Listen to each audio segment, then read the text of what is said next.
hari abantu bambaye bo ete iyo bogira isanganya kubera iki je kunambara nkikwiza je reka ndakutenda kubwire rero ndagubuhamya bwanje maze guhura n'abantu benshi canke bimico itandukanye tumaze kuganira mvuze ngo tumaze guhura bahava biyumvira ibintu byinshi bari direct abakongomani bari direct ariko umurundi araza kubanza kwanza arayigora kugira ku gaservice arakudepoje mwiyo nzira araza gutera inkuru witwa gute wiga hehe kwa ukora iki mu buzima asha gusaba nimero azokurondera ikindi gihe gusa umukongomani akubwira ati birahe ari bintu mwihaye ngo umukongomani ngo bra amajama autour d'âge umuntu aravuka sivyo wese turavuka tukaba batoyi tugakura hagera igihe tugasaza iyo umuntu asaje rero umubiri uraba affaibli novuga ndavuga gute ibihimba vyiwe uko birakura ku mubiri urakura sivyo nico kimwe gihe yari mutoyi ntiyigeze aryoherwa n'ibyo adolescence yanje sinaryamanye n'abahungu benshi Yaganawe TV.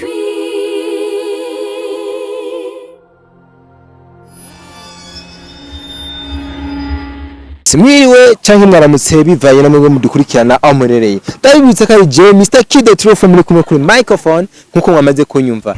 Kamaze ndabaye ikaze kuri Yaganawe TV. Reka maze ndabaye ikaze kuri Yaganawe TV mutora gatebe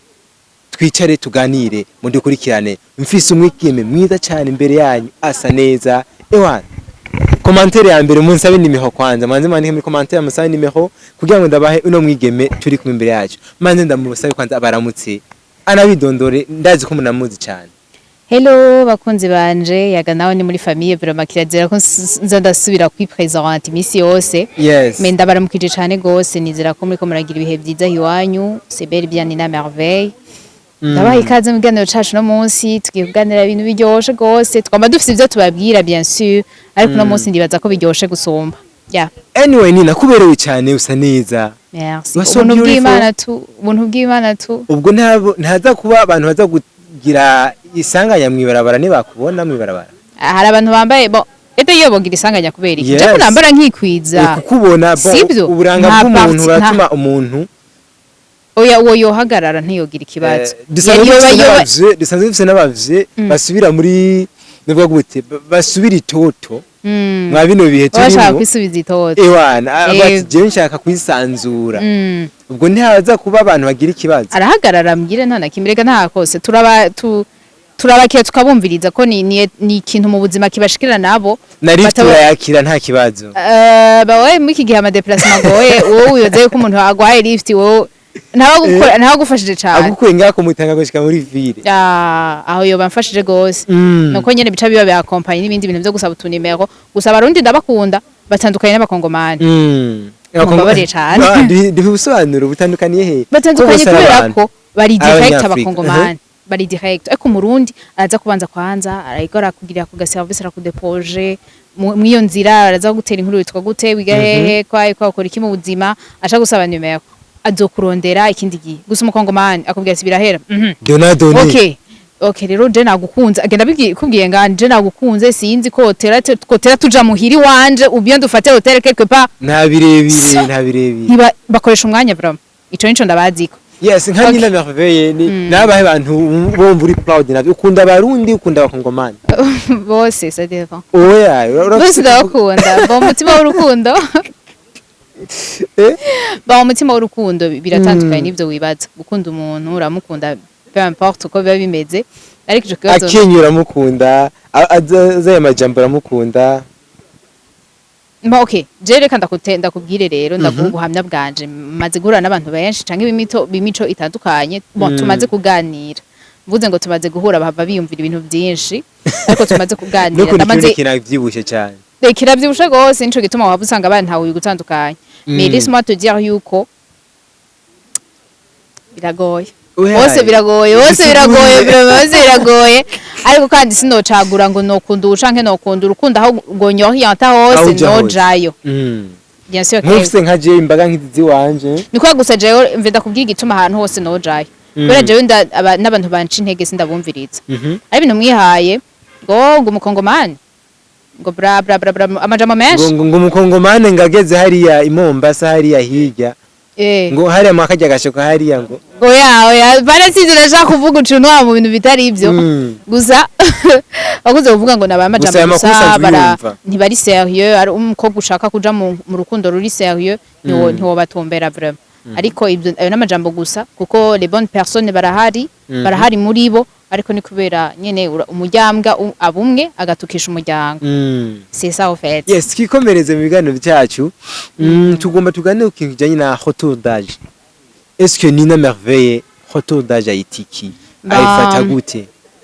Ari ikintu gato ingoma n'éclaircisse avant yuko mvuga ibindi byose ndashaka yuko abantu batahura la différence entre retour d'âge na crise de la quarantaine. Ivyo ni ibintu bibiri bitandukanye ariko dukunze kumva dukoresha ngo dukoresha ijambo rya retour d'âge nubwo umuntu aba ari muri crise de la quarantaine ariko tukavuga ngo ni retour d'âge. Retour d'âge c'est quoi? Retour d'âge umuntu aravuka sivyo wese turavuka tukaba batoyi tugakura hagera igihe tugasaza iyo umuntu asaje rero umubiri uraba affaibli nuvuga ndavuga gute ibihimba byiwe uko birakura ku mubiri urakura sivyo nico kimwe rero no mu bwenge cyane muri cerveau hariho ama parti amwe nkayadufasha ngene mu buryo bwo kwitwara nkayadufasha mu buryo bwo kwiyumvira agenda arasaza iyo shaje rero wewe nyimba ari parti yakutuma wiyumvira sivyo iyo parti ihagaritse gukora no kuvuga haza les souvenirs hacaza bya bindi vya kera sivyo niyo maparti utangura kwibuka rero niho usanga umuvyeyi wa 80 wa 90 umenga yitwara nk'umwana wa 9 ans wa 10 ans yitwara nk'umwana gute dusigure neza kuvuga kwitwara nk'umwana uvuga arabisoba ko mu gitanda bien sûr hari aba mami bakuzana n'ibindi ko babashaka kukwigira ko pipi mu gitanda ivyo c'est normal bien sûr que oui eka kubyanga muvye nk'uraho ntavuze gasanga mu gitanda n'ibara yego mugasanga mu gitanda n'ibara kubera ko ni retour ya kiriya ageze muri iriya ofete umubiri wiwe watanguye kumwibutsa cagira rega biravana naho corriance bro abyumva biravana n'imyaka usubiyemo umubiri wawe utanguye kwiyumvira muri ako ugomba utubwire ko umupapa afise nk'abana afise abakwe n'abakazana ashobora kuza gusubira gukinisha utujiwe mu nzu akagura ibipupe uvuze umuvye wa w'imyaka umuvye akuze usanga afise abakazana na 90 ashobora kugira abakazana kiri muto agize abakazana ari muri iyo 35 à 40 nakubwiye yuko iyo ni crise de la quarantaine donc ico gihe yari mutoyi ntiyigeze aryoherwa n'ibyo bintu alors ni umwanya wo guprendre conscience ukavuga ati ndabona abana bariko barakinisha utujuru gusa jemenga ntabyo ndagize sivyo no tukinisha nkabona ingene bimeze ugasanga umugore umubibi wa 40 sivyo ariko arashaka kwambara utuntu tugufi kubera ko assez 18 ans sivyo canke assez 15 ans y'amyaka ya adolescence ibyo ntabyo yagize ntibambonye wese nambaye utuntu sikoze si bien sûr que oui rero ugeze muri ya myaka iyo uri muri iyo crise de la quarantaine usubira kwiyumvira ibyo bintu ntabyo nakoze nico usanga rero umuntu arahinduye comportement ico bitandukaniye ko ni retour d'âge nuko la personne aba ari conscient n'ibyo ari karakora muri crise de la quarantaine avuga ati bino bintu menga naragize manque bitandukanye na retour d'âge ko retour d'âge ni fonctionnement y'umubiri wiwe ibikira takaza inguvu sivyo ibintu biologique bitandukanye rero no na crise de la quarantaine dukunze kubona abantu rero bari muri crise de la quarantaine cyane ko nibusanga biri fréquent gose gusanga nkuko nakunda bikubwira umukora kuzi kimvira none ibintu ayikaragira nibike muri we arumva mwiyo manke niho ravuga nukuri ame 18 ntibambonye dukunze kumva bavuga ngo abashuga daddy bashuga daddy ugasanga abantu muvye asokana n'akademu imana gatoto show like nka wewe murasokanye kwa ibintu genre nk'ivyo agosha droite ibintu nk'ivyo byumva none uwo muvye tumukrasa he bo hari kuba bikosa niko kuba bikoranye n'ikosa sivyo hariho ico bitandukaniyeho hariho ingeso sivyo hariho ingeso niyo iyo retour d'âge irashobora gutuma ugira ingeso mbi sivyo canke ukagira ingeso nziza sivyo ukavuga ati ko mu myaka yanje iriya myaka ko vyagenze kuriya reka ndabigire guca mba vyagenze nabi bigende neza sivyo ko usanga uwundi muko kuvuga ati ni rattrape ukaje usanga ni uwo mutamu uri kurambwira w'imyaka 40 ariko arondera utwana dutoya ashobora kuba ariko araturondera kubera ari ingeso canke kubera avuga ibyo bintu sinabiciyemo urashobora gusanga rega n'uwo mupapa n'uwo mudadi wawe uri kuravuga mushuga dadi kera ivyo bintu yarabikora mico gihe ni ingeso ngesira abantihwera bien sûr mico gihe niyo ngeso yiwe sibyo si retour d'âge birumvikana ko retour d'âge uyigira muri vya bintu utigeze uronka nico gituma bisaba yuko umuntu wese ateba mu bintu akabibamwo nimba je ndi muri adolescence ni sare ni nambare neza ni ngiriki babiyumva bino bintu sinzosubira kubishaka ariko ikintu ntakoze muri kino gihe bisa nkaho nasimvye nzokiga bizogaruka rero numve ndabishatse hari abasha bagira comportement yo kuvya adopta direct n'abandi biminimiza ariko muri bo bakagumana culpabilité yuko ivyo bintu atigeze babibamo bien sûr que yes none nkanina kandamubaze umuntu yakuze neza bien sûr n'umuntu yakoze bwa adolescence ryari est-ce que turakunda kumva bavuga ngo bwa adolescence n'umuntu bon ntakarero ku bahungu n'umutipe yakunze abakobwa benshi agafata nk'abakobwa nka batandatu akakuta ku murongo umwe est-ce nkanina nikabibona canke mvuze ku bahungu umukobwa yakundanye n'abahungu benshi umukobwa yaryamanye n'abahungu benshi est-ce ninabivuga kwiki bon ok ce que je peux dire là nuko adolescence ifata gutandukanye kandi ifata no mu kiringo gitandukanye bivanye naho umuntu yakuriye bivanye nuko yakuze alimentation n'ibintu byinshi biza kwinjiramo ngaho sivyo ariko ico vuze ngo adolescence uko tugifata gutandukanye hari uko adolescence ifatira no mu gusenga cane sivyo gufatiye he cyane nturayijama oya nawe ndabona naratevye cyane ndayirimo yafatiye kuri YouTube gukora ibiganiro so rero imaze gufata umuntu ugutandukanye no kuvuga jewe ico kintu ndashobora kuba nagiriye adolescence mu byo gusenga ariko nagera muri ya myaka nkaja muri ya crise de la quarantaine nkaca shaka sibyo nkaca mvuga ujya naramubonye basha ujya mu type nawe byagenze guca umenga hari ikintu yanjyanye no subirayo nkaraba ingene bimeze umenga nyine yakunda abakobwa benshi reka nanje nje gukunda abakobwa benshi numva ingene byari bimeze sivyo umva ni culpabilité ivuka muri wewe adolescence twese dufata ugutandukanye crise de la quarantaine rero iza kutubesha iza kushaka kudushira muri bya bindi twe tutigeze tubaho muri iyo adolescence sinzi ko wanahoye ndikunda gutabara bukibuke si cyane afise akabazo zorambaza please bon ikibazo mfise ntacyuzi ntiwansiguriye neza wari kuvuga ngo abantu benshi bavuga ati ndi muri adolescence nobaho guca est-ce que umuntu ari muri adolescence erega urabona uko nyene wiyumva nuko nyene ni wewe nuko nyene wewe uri sivyo rero iyo une autre personne nuko nyene wewe uri sivyo ndiko ndabivuga muri ico gihe muri kiriya gihe warimwo navuga wari muri kuraba muri ivyo bintu vya adolescence wibona ko ari wonyene ni wewe c'est vrai toi nusha guhindura ingene wo kwitwara ni wewe sivyo iyo crise de la quarantaine iza rero kumushaka kukubesha muri vya bindi butigeze ubamo muri ico gihe kwipfuza yego urangubu wewe je nawe turatandukanye peut-être ivyo dukora sivyo dufate wewe reka dufate ko turi muri adolescence twese sivyo twafasha muri adolescence hari n'uwundi avuga ati yewe tije nta buyi bwinshi nanyoye nkiri muto wowe twumve ko n'ubuyi bwinshi navyo ngere bimeze akiri muto hari n'ubwadolescence bwamufashe gasanga ntigeze ahonja ku mudemu n'umwe arashaka kugira ngo ewana ngo mandondera akana kiri gato numve ingene vyari bimeze numve ingene vyari bimeze muri ico gihe mbebasha akana gatoyi vyoba bimeze gute ivyo muri wowe urashaka kumviza ico kintu erega niyo prise de conscience igufata uri muri iyo crise de la quarantaine navyo wumva ugashaka kubaho ubwo buzima ivyo bindi nawe utabonye urabizi ibintu ede twese tuzosanga twese tugira iyo crise de la quarantaine kubera ibintu vyose ntavyo twabayemo wowe ufite ivyo wabayemo je mfite ivyo nabayemo nje nza gushaka rero kubaho ivyo wabayemo novuga ndasubiyeyo none iyo crise de quarantaine tuyite ko ari ingwara tuyite ko ari intumbuzi y'ubujuju tuyitiki oya si ingwara umuntu wese ico gihe ategereza kugishikamwo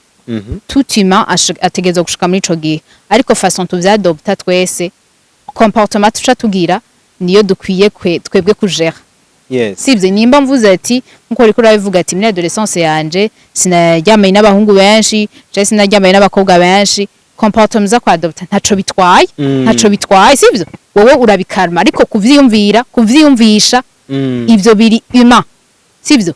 ni ibintu udashobora guhindura comportement rero uza kwa adopta nciye mvuga ati ndasimbiye rero nanje ndabe ingene bimeze ni comportement niyo dushaka kudetwiza kumenga abantu nkamwe nabo iyo bavuze ngo bagende bapime menga nibo bama bafatwa misi yose barafatwa none baba babizi ega ndisa barambe nka bamwebwe nkabamwe ishire rego yugize gutya zitatu zose ega nta nibyo baba baramenyereye barundi si nka wowe waba warabikoze mu buto bwawe ubisubiyemo n'ibisanzwe uramenyereye hajya ahantu harabaye akayehe reka ntikaze kuba umugore wanje yonyica ariko ugiye umutima wawe n'umubiri wawe byose kumviriza ibintu ngo ntigeze numviriza nuzi n'ingene bikorwa donc ça devient dingue nk'impanuro utanga nka wowe Nina utanga impanuro yahe si tuduhere ku bavye ko nibo bagisibije cyane ku bavye n'abamama niko ko na bon en général bose hamwe abatama n'abatamakazi no bagisibije ko ugira gutyo ukabona mu mama muri vangware yiwe canke lactisi yiwe peti yangu ugenda kungurutse nivyo bigisibije mwa bino bihe nkawe ni impanuro utanga bon nibagiye kuvuga kandi yuko na retourdage bishobora kuvana no kungwara zimwe umuntu aba yagiye aragwa ugasanga hariho iyo bitwa syndrome de quoi ndayibagiye ariko hari ingwara zimwe ziba zituma uwo umubiri wawe ugira iyo faiblesse ugatangura rero gutakaza ubwo bushobozi muri cerveau yawe cyangwa ibyo biva ku partenaire wiwe ugasanga mu gitanda ntibigenda neza umusuranyicira hano hari sibyo ariko reka ndakubwire reka ndumvise umenga twari ko turahagarara cyane ku bantu bari muri crise de la quarantaine sibyo yego nibyo byose birashoboka kwaza kwifuza ati ariko ntiho kifuza ati reka abandi banjyanye iki sibyo abandi banjyanye hajya hakujya bimeze gute hajya hakujya bimeze gute so ugashaka kubimenya donc ni juste ni prise de conscience na curiosité biba birimwo mu bijanye na crise de la quarantaine. Est-ce que kugira curiosité mu buzima ni byiza canke ni bibi? Ouais, c'est normal. Ibintu byose ni byiza, on a droit yo kwiyumvira ibyo dushaka byose. Mais le comportement qu'on adopte niyo dukwiye kugera. Niyo dukwiye gutira ko attention. Je nshoboye kwiyumvira uko nshaka ko sibyo? Je ndashaka kwiyumvira ati nshaka amahera menshi sibyo? Shaka amahera menshi none ndayarondera sibyo uko kuyarondera niko kuca kuza gutandukana kuri twese sibyo ari uca avuga ati reka je ntangure kwiba canke ubundi ati reka ntangure gukora donc on twese turafise ivyiyumviro kandi usanga bisa alors façon tuza kubishikako nivyo bitandukanye ya rero crise de la quarantaine ou retour d'âge c'est normal nk'abantu baja muri retour d'âge baba bakuze gose ya 70 like you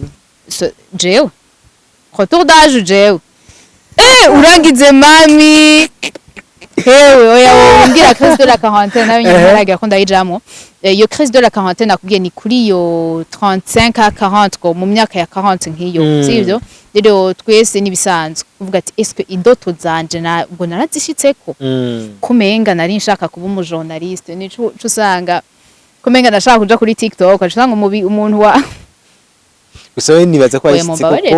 adolescence yawe ndabona umenga niho nyine yagushize aho ushaka gute aho yagusize nyene gukorera ku mbuga YouTube usanga ari ibinyene ndi muri adolescence mukama wanje adolescence tugiye gutanga impanuro kugwaruka nago bitako byitwaramo neza ko bon en face yabo bantu igasaba abakobwa bonyene twagumye tuvuga ngo batama ngo iki niki bo hariho n'abagore bagora cyane abasore nka bamwe nibarakugura narakivuze usanga duhama lift mwibarabara akantegera mvuye muri ville kumbure ko usanga amabus ari kibazo gitoro ariko abahungu biragoye ko tubimenya ko bana bibabwibye murafisi ibanga vraiment à ce point murafisi ibanga rikomeye gose kujye tugomba twumva umenga abakobwa gusa bari victime kumbe n'abahungu bari victime ariko gusa nta banga yasoma igihe bigeme sirivu agira gutya ugasanga jewe nka jewe dufite nk'ubugene turi turi en couple Mm. gasanga muzehe wowe ntamenya muzehe kumbe usanga usokana na muzehe wanje mukama wanje byumvise wocu rwara umutima uca wiyahura bra urumva iryo banga mba mufise birashika Yes. c'est la vie Mm. eka ngire ko mpanura rero Mhm. au fait abakiri bato en face yabo bantu baba bafise ibibazo nk'ivyo Mm. no kubitwara ko bukebuke ego barafise iyo envie yo gukora ivyo bintu batigeze bakora sivyo Mm. izo etape bagiye barasemba mu buzima kumviriza c'était comment byari bimeze gute barafise iyo curiosité ariko façon tubitwarako kuko biri dangereux gose bari danger nkorera baje Mm. afise no muriro mwishi wo kumenya ivyo bintu urumva ari dangereux ubwo gose ati tumenye guhonja ntivyemere nimba usuye muri hotel d'âge ntikwiye gukora ibi canke na biriya bon hariho retour d'âge nziza gose uvuga ati ko muri kiriya gihe nasamaye gose Mm. eka rero nikebuke kiriya gihe nari kubaho buno buzima nari kwikebuka nari gukora cane kiriya gihe ntakoze Mm. usanga utangiye gukora peut-être imyaka yararenganye sivyo bavyumva yes ugasanga nti, kiriya gihe vraiment iyo nja kuri TikTok iyo nja kuri YouTube niho usanga abamami mumbabarire cane ariko ugasanga umuntu wa 40 ewe no kuri YouTube araje kutwica attention ama live y'ubu menshi n'abakecuru iya voilà byo rero nko abariko abikora muri we nziza okay sivyo kurondera amafaranga ukoresheje YouTube rero nomvuga yuko ari kubitwara ko buke buke twebwe tukiri bato kugira ngo ntibave bangiriza ubuzima bwacu Yes. sivyo Mm. hama kuri bo nabo ba adopte comportement twese niyo dutera tuja twese dutera dukura dutera dusaza hazogera igihe ico gihe natwe uvuga ati burya sinari kuja kuri YouTube ariko ni hatari yes nina reka ngenda gushimire cyane yeah merci beaucoup kaka nawe. jambo usezera abakunzi bayaga nawe TV ndabakunda tellement ndabakunda gose umva abakunzi bonyene mm? abakunzi bonyene ya none utankunda none naje meme manager cameraman sindimwo none uri umukunzi wayaga nawe utubwiye ati ko atari umukunzi wayaga nawe sivyo twese staff yaga nawe twese turi abakunzi bayaga nawe wambaye n'agapira kayaga nawe igari uko uri serie yaga nawe so ndabakunda cyane gose muri abantu banje muri abantu bari ku mutima vraiment kandi muri mwo mu bantu sengera gose Imana ibandanye bahezagira cyane aho muri hose